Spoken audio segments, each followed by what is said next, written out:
আচ্ছা, কারা যেন বলে যে পশ্চিমবাংলায় নাকি উন্নয়ন হয়নি। তাহলে এইসব ভিডিওগুলো কি, কোন স্বার্থের জন্য, কিসের জন্য এইসব কথাগুলো বলেছিল? একটু আপনারা ভিডিওগুলো দেখে নিন। আশা করি ব্যক্তিটাকে সবাই চেনো। তাহলে এখানে আমার একটা কথা, এই ব্যক্তিটাকে নিজের স্বার্থের জন্য যখন যেই পাত্রে রাখা হচ্ছে তখন সেই পাত্রে সেই আকার ধারণ করছে। আগে আপনারা ভিডিওটা দেখুন, তারপর আমি বলছি। ব্যাপক উন্নয়ন হয়েছে, ব্যাপক উন্নয়ন হয়েছে। শুধু রেলে যদি আপনি এই বলি, সেটা হচ্ছে দীঘা তমলুক রেলপথ মমতা বন্দ্যোপাধ্যায়ের হাত ধরেই হয়েছে 99 সালে। এটা সবাই জানে। মমতা বন্দ্যোপাধ্যায় যদি রেলমন্ত্রী না হতেন সেদিন দীঘা তমলুক রেলপথ কোনোদিন হতো না। এটা 1 নম্বর। তমলুকের রাজগোদা থেকে হলদিয়া ডবল রেল লাইন আমাদের সময় হচ্ছে। নন্দীগ্রামে তো রেলওয়ে প্রজেক্ট 80% কমপ্লিট হয়ে গেছে। 630 জন ছেলে চাকরি পেয়েছে।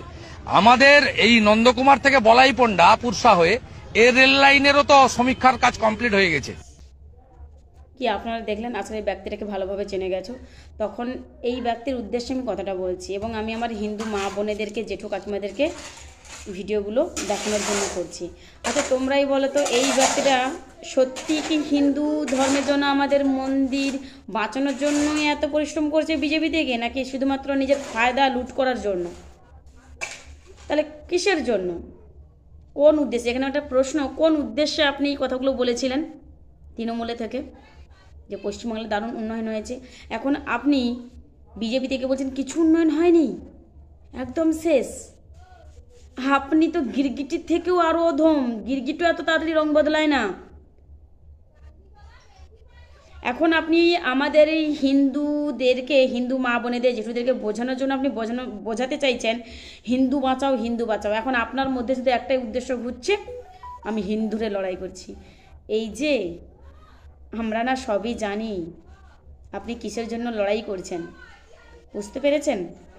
আপনাকে আমাদের ধর্ম নিয়ে ভাবতে হবে না, এত এত সনাতন ধর্ম নিয়ে ভাবতে হবে না। যারা একবারের জন্য মন্দিরে মাথা ঠোকায় না, তুলসী তলায় জল দেয় না, তারাই আবার বিশাল হিন্দুত্ব প্রমাণ করছে রাজনীতির মাঠে নেমে। আর যারা রোজ হরিনাম করছে, তুলসী তলায় সন্ধে দিচ্ছে,